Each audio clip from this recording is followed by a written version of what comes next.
आज जब पूरी दुनिया का चीन से मोह भंग हो चुका है, तो ऐसे समय में भारत इस मौके का पूरा लाभ उठाने की स्थिति में दिखाई दे रहा है।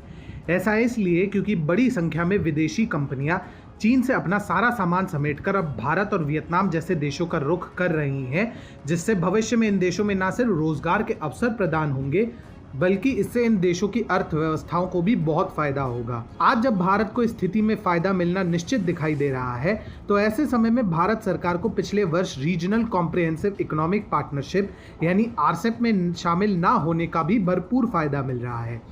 अगर पिछले वर्ष भारत सरकार आरसेप का सदस्य बन जाता, तो आज इन कंपनियों को भारत आने की कोई आवश्यकता ही नहीं होती और आज चीन आसानी से अपने आर्थिक हालत को दुरुस्त करने के लिए भारत के बाजार को अपने घटिया सामान से भर चुका होता।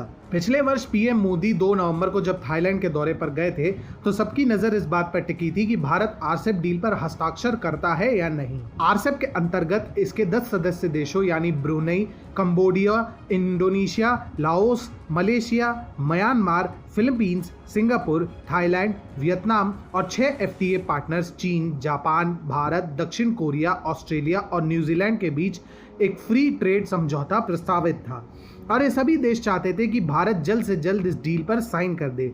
लेकिन तब भारत की ओर से पीएम मोदी ने साफ कर दिया था कि भारत किसी भी डील पर साइन करने से पहले अपने हितों को देखेगा और अभी उनकी अंतरात्मा इस डील पर साइन करने के लिए उन्हें इजाजत नहीं देती है। इसी के साथ भारत ने आरसेप की बातचीत से अपने आप को बाहर कर लिया था। आज पीएम मोदी के उस कदम का भारत को आर्थिक फायदा मिलता दिखाई दे रहा है। अब कल्पना कीजिए, अगर भारत आरसेप पर तब हस्ताक्षर कर लेता, तो एक फ्री ट्रेड अग्रीमेंट के अंतर्गत चीन की कंपनियां भारत में धड़ल्ले से अपना सामान एक्सपोर्ट कर सकती थी। ऐसी स्थिति में आज चीन से भारत आ रही सैकड़ों कंपनियों को भारत आने की कोई आवश्यकता ही महसूस नहीं होती। हालांकि भारत द्वारा आरसेप की सदस्यता ग्रहण न करने के कारण आज की स्थिति बदल चुकी है। आज चीन में प्रोडक्शन कर रही सभी कंपनियों को डर है कि अगर भविष्य में वुहान वायरस के कारण चीन पर कोई प्रतिबंध लगता है, तो उनके लिए कोई भी सामान चीन से एक्सपोर्ट करना असंभव हो जाएगा। इसीलिए ये सभी कंपनियां चीन से बाहर भाग रही है और हजारों की संख्या में ऐसी कंपनियां भारत भी आ रही हैं।